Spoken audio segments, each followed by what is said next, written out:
ابو محمد صاحب نشے کے عادی جو لوگ ہیں, اگر ان کو پتا ہے کہ میں نشے کا عادی ہوں اور میں یہ چھوڑ نہیں سکتا کام, آج کل تو اب نوجوان وہ آئس کا نشہ بھی ہے تو ہیروئن بھی ہے اور سب کچھ کر رہے ہیں, اور اگر اس صورت میں وہ شادی کر لے تو کیا اس کے لیے یہ حرام اور حلال والا معاملہ ہوگا اگر اسے لگتا ہے کہ میری پوری فیملی سفر کرے گی؟ ڈاکٹر صاحب نے بڑی تفصیل سے بتا دیا. دراصل میں اس طرح کے جو کیس آپ نشے کے فرما رہی ہیں, ابھی ریسنٹلی رمضان سے پہلے اس طرح کے 2-3 کیس آئے.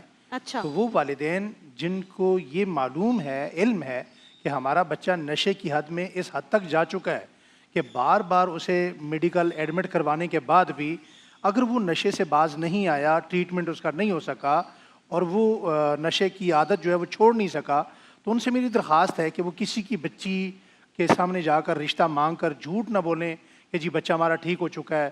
یقین کریں 3 بچیاں ایسی ہیں جنہیں میں جانتا ہوں, ان کی زندگیاں اجیرن ہو چکی ہیں.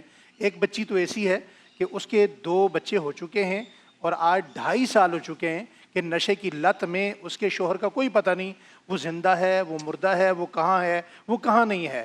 تو اسی طرح جس طرح ڈاکٹر صاحب نے فرمایا, وہ والدین جن کو یہ پتہ ہے کہ ہمارے والدین کو سب کچھ پتہ ہوتا ہے, ہمارا بیٹا ہماری بیٹی بیمار ہے, وہ میڈیکلی طور پر وہ شادی کے قابل نہیں ہے, وہ حقوق ازدواجگی ادا نہیں کر سکتے, تو ان کو شادی نہیں کروانی چاہیے. اس امید سے, کیونکہ ماں باپ کی نیت تو کبھی بری نہیں ہوتی, اگر وہ یہ سوچ رہے ہیں کہ ہو سکتا ہے جو آ رہی ہے وہ آ کر اس کو سیدھا کر دے, یہ سوچ غلط ہے, لیکن یہی سوچ رکھ کر ماں باپ شادی کرواتے ہیں. لیکن ایسے لوگ کی میں کہتی ہوں آپ لوگ مسئلے کا حل بھی بتاتے ہیں, لیکن میں چاہتی ہوں مسئلے کے حل کے ساتھ آپ لوگ انہیں لیکچر بھی دیں تاکہ ایسا نہ ہو. بہت اچھا سوال ہے آپ کا.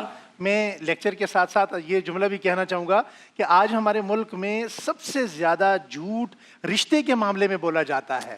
رشتے سے پہلے جو ہم کہتے ہیں وہ بعد میں نہیں ہوتا, جو بعد میں ہوتا ہے وہ منگنی کے بعد نہیں ہوتا, جو منگنی کے بعد ہوتا ہے وہ نکاح کے بعد نہیں ہوتا. اور جب یہ سارا جھوٹ کا میک اپ اترتا ہے شادی کے بعد پتہ چلتا ہے کہ اصل فیس کیا ہے, اصل چہرہ کیا ہے. اگر ہم شادی سے پہلے سچ بولیں اور بچی سے یہ کہیں کہ اس کی یہ کنڈیشن ہے, پھر وہ اس صورت میں اگر بچی اسے ایکسیپٹ کرتی ہے تو بچی اس کے لیے کوشش بھی کرے گی, جدوجہد بھی کرے گی. یعنی بچی کو پتہ ہونا چاہیے. جی, بچی کو علم میں ہونا چاہیے کہ پہلے اس مرض میں ہے. صحیح ہے.